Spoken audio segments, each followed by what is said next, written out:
जनाब, कैसे हो आप सभी? होप सो गाइस आप सभी के सभी बहुत ही ज्यादा बढ़िया होंगे। हमने वीडियो बनाई थी कि यहूदियों के पास स्मेल क्यों आती है, तो उसके बाद हमें कमेंट्स आए हैं कि उनके जो कम्युनिटी होती है उसमें औरत का शादी का क्या मुकाम होता है ना। सो लेट्स सी गाइस, बाकी तो हम देख चुके हैं अपने रिलीजन्स में, लेकिन यहूदियों में देखते हैं कि क्या होता है ना, फिर करते हैं बाकी बातें डिस्कस। लोग तो यही कहते हैं कि बहुत अजीब होते हैं ये, हमने वीडियो देखी है, अजीब कहते हैं इनको, है ना, बहुत अजीब। तो देखते हैं ये वीडियो, फिर करते हैं बाकी बातें डिस्कस। और ये वीडियो लिंक डिस्क्रिप्शन में दिया है, चैनल को सब्सक्राइब जरूर करना और नोटिफिकेशन बेल आइकन को जिसने प्रेस नहीं करा है वो प्लीज करो, ताकि आपको हमारी वीडियोस की नोटिफिकेशन मिल सके। तो करे प्ले। यस।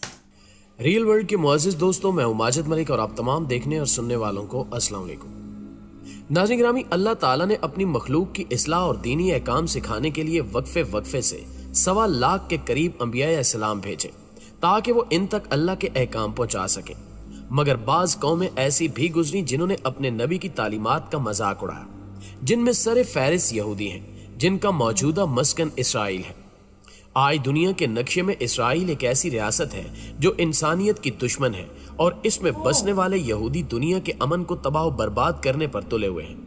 लेकिन अगर इनकी जाती जिंदगी और रस्म रिवाज को देखा जाए तो हमारे लिए इनको इंसान कहना भी मुश्किल हो जाएगा। आज की ज़ेरे नज़र वीडियो में हम इसराइल और यहूदियों से मुतल्लिक चंद ऐसे शर्मनाक हकायक आपके सामने रखेंगे जिनको सुनकर यकीनन आप इन पर लानत भेजेंगे, और इसके साथ साथ हम ये भी बताएंगे कि यहूदी औरतों को किस तरह जुल्म जबर का निशाना बनाया जाता है। नाज़रीन गिरामी, कहा जाता है कि जब हिटलर ने हजारों यहूदियों को कत्ल किया था तो चंद यहूदियों को ये कहकर जिंदा छोड़ दिया था कि आने वाली नस्लें इनके करतूत देख सके कि मैंने इनको क्यों कत्ल किया। लिहाजा आज आप देख लें कि दुनिया में जितनी भी साजिशें चल रही हैं वो सब यहूदियों का ही किया धरा है। यहाँ तक कि यहूदियों ने 1948 में एक आलमी साजिश के तहत फलस्तीन पर कब्जा करके इसराइल के नाम से एक अलग मुल्क कायम किया जहाँ इन्हीं की हुकूमत है। दूसरे मज़ाहिब की तरह यहूदियत में भी बाज दिनों को खसूसी तकद्दुस हासिल है, जैसा कि यहूदियत और बाज ईसाई फिरकों में सबत इबादत का दिन है और इसे यहूदियों के मुकद्दस दिनों में सबसे अहम तरीन समझा जाता है। सबत जुमे के रोज गरूब आफ्ताब से शुरू होकर अगले रोज गरूब आफ्ताब तक जारी रहता है, और ये दिन रिवायती तौर पर 3 जरूरी खानों पर मुश्तमिल होता है। गैर आर्थोडॉक्स यहूदियों के लिए जुमे और हफ्ते के दरमियानी रात का खाना सबसे ज्यादा अहमियत का हामिल है, और वो इसका खास एहतमाम करते हैं। इस खाने का आगाज चाला रोटी से होता है, जो बरकत के तौर पर खाई जाती है, जबकि सबत को अमन और पाकीज़गी का दिन समझा जाता है। इस रोज रिवायती तौर पर अच्छे कपड़े पहनने को अहमियत दी जाती है, और बाज लोग पाकीज़गी की अलामत के तौर पर सफेद कपड़े पहनते हैं, और जुमे की रात को घर में मोमबत्तियों को रोशन किया जाता है और सुबह सवेरे इबादत गाहों का रुख किया जाता है, जहां इस दिन की मुनासबत से खसूसी इबादत की जाती हैं।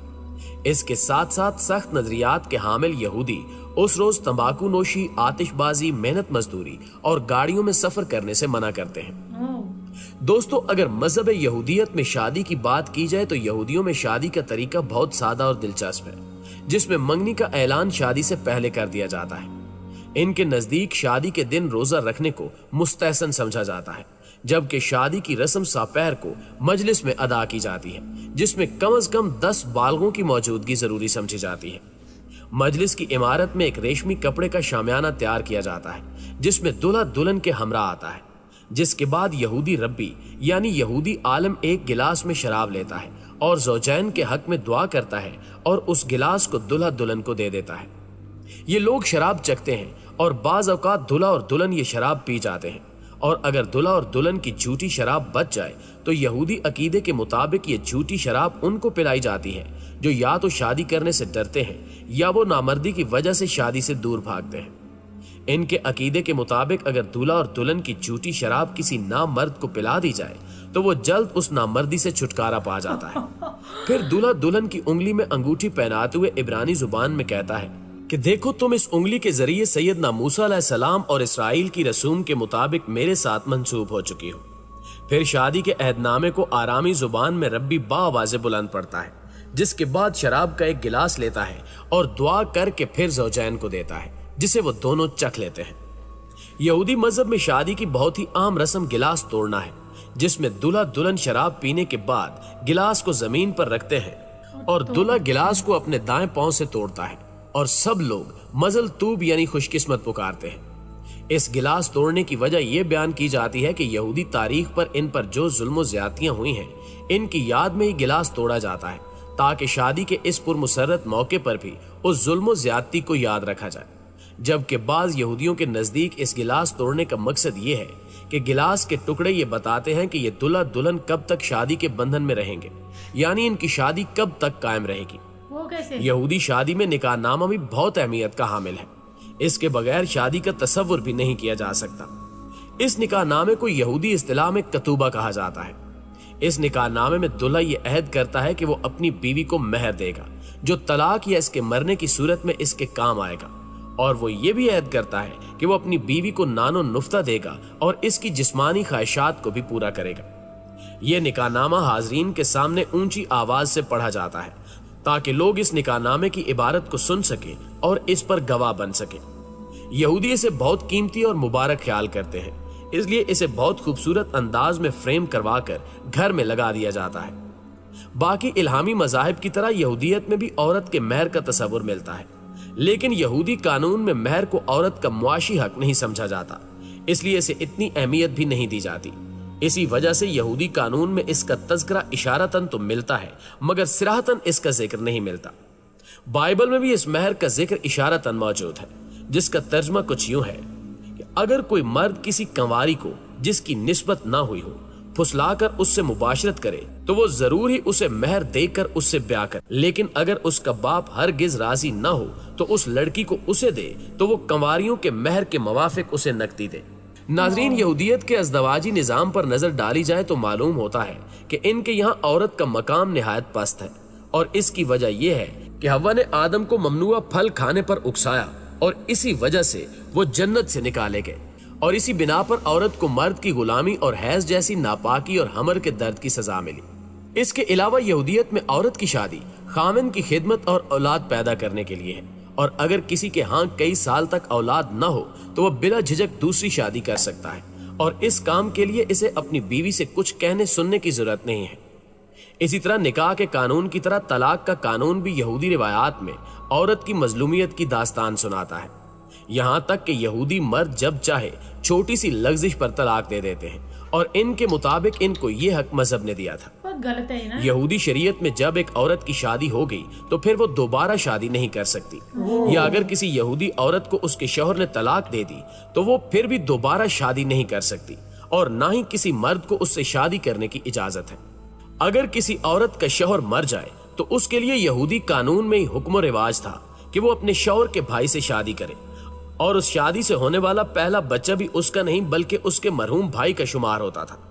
अगर उसके शौहर का भाई शादी करने से इनकार कर देता तो फिर इसे शादी करने पर मजबूर किया जाता, और अगर वो फिर भी न मानता तो उसको उम्र भर जिल्लत का सामना करना पड़ता। जबकि दूसरी जानिब इस्लाम ने औरत को मुख्तलिफ नजरियात और तसव्वुरात के महदूद दायरे से निकाल कर बैसियत इंसान के औरत को मर्द के यकसा दर्जा दिया। इस्लाम के अलावा बाकी तमाम तहजीबों ने, खसूसन मगरिब जो आज औरत की आजादी, अजमत और मुआशरे में इसके मकाम मनसब दिलवाने का सेहरा अपने सर बांधता है, लेकिन इस मुआशरे ने हमेशा औरत के हकूक को सबोताज किया है और औरत को अपनी महकूमा और ममलूका बनाकर रखा है। सो ये थी वीडियो, बहुत ही ज्यादा अजीब सी, हैरान कर देने वाली थी ना, कि जो लॉजिक थे वहाँ पे यहूदियों के, मतलब ये लॉजिक अभी भी है, मतलब है ना, अभी भी होते होंगे ये लॉजिक, है ना। तो ये थे मतलब लॉजिक कुछ इनके बनाए हुए रूल्स है, वो तो उस रूल्स पे चलेंगे हमेशा। ये बड़ा अजीब सा रूल था कि जब कोई मतलब अगर उस लड़की को कोई तलाक दे दे या छोड़ जाए या डिवोर्स दे दे तो वो शादी नहीं कर सकती। ये नहीं होना चाहिए यार, उसकी तो लाइफ बर्बाद हो गई है ना। अगर मतलब उसको बंदा खुद ही छोड़ के चले जाए, 2 महीने शादी करके छोड़ के चले जाए, तो मतलब उसका कोई हक नहीं है कि वो कुछ बोल सके, है ना। इतनी सी चीज भी हो गया कि तूने खाना नहीं बनाया, किसी मुझे वो तलाक दे सकती है यार। हमारा बेस्ट है, हमारा रीजन बेस्ट है, इतनी ज्यादा डेमोक्रेसी है, खुली छूट है, जो मर्जी करो, जैसे मर्जी रहो, है ना। पर सही में है ना, कुछ रिलीजन ऐसे हैं जो बहुत ही ज्यादा एक मतलब वो है ना, ये यहूदियों का हमने सुना, और भी कुछ ऐसा सुना था, कोई गांव था या समथिंग था, कुछ एरिया ऐसी कंट्री सुनी हमने जहाँ पे कैसी कैसी पनिशमेंट्स है, एक झूठ बोलना, एक चोरी करना, तो है ना, मतलब सही है। तो बाकी یہ تھا. اور ایک تھا صرف کہ اگر اس کا پتی مر جائے تو تب بھی وہ اپنے دیور سے شادی کر سکتی ہے, مطلب اپنے پتی کے بھائی سے, اور وہ بھی تب بھی اگر دیور منع کرے تو اس کو منایا جاتا ہے, اگر منع کر دے اس کے بعد پھر کوئی آپشن نہیں ہے, پھر بیٹھو ہے نا, پھر پتہ نہیں اپنے واپس گھر پہ چلے جاتی ہوگی یا وہیں پہ رہتی ہوگی, وہ نہیں پتا. تو باقی یہ تھا. ہوپ سو آپ کو ویڈیو پسند آئی ہوگی. اگر آپ چاہتے ہو یہودیوں پہ اور زیادہ ویڈیو بنائیں ہم, یا کچھ واقعہ ہے تو ہمیں ضرور بتانا, ہم ان پہ بھی ریئیکشن کریں گے. سو بس یہی تھا ویڈیو میں guys. Thank you so much for watching the video. ملتے ہیں نیکسٹ ویڈیو میں.